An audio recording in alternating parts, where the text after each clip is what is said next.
ആത്മാവ് എന്ന വാക്ക് വ്യത്യസ്ത രീതികളിൽ നമ്മൾ ഉപയോഗിക്കാറുണ്ട്. എന്നാൽ ഓരോ വ്യക്തിയിലും ശുദ്ധമായ ആത്മാവുണ്ട്.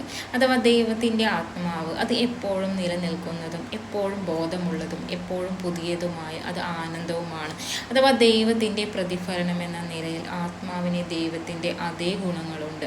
എന്നിരുന്നാലും ആത്മാവിന് ഭൗതിക ശരീരവുമായി അല്ലെങ്കിൽ താരതമ്യം പ്രാപിക്കാനും അല്ലെങ്കിൽ അതിൻ്റെ സ്വഭാവം സ്വീകരിക്കാനും കഴിയും. ഇതിനെ അഹം എന്ന് വിളിക്കാം. അഥവാ നമ്മുടെ ആത്മീയ പുരോഗതി അല്ലെങ്കിൽ ആത്മപരിണാമം എന്നിവയെക്കുറിച്ചുള്ള പരാമർശനങ്ങൾ ഈ നിർവചനം ഉപയോഗിക്കുന്നു. കാരണം ദൈവത്തിൻ്റെ ഭാഗമായി അതിൻ്റെ യഥാർത്ഥ ഐഡന്റിറ്റിയെക്കുറിച്ചുള്ള ബോധമുള്ള ആത്മാവ് ഇതിനകം തന്നെ പൂർണ്ണമാണ്.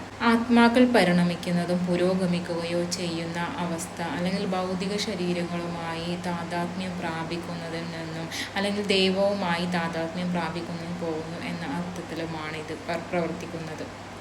അഥവാ ആത്മാവ് നമ്മുടെ ശരീരത്തിന് ജീവൻ നൽകുന്നുവെന്ന് വിശ്വസിക്കപ്പെടുന്ന ഒരു വ്യക്തിയുടെ ആത്മീയ ഭാഗം പല മതങ്ങളിലും എന്നേക്കും ജീവിക്കുന്നുവെന്ന് വിശ്വസിക്കപ്പെടുന്നു.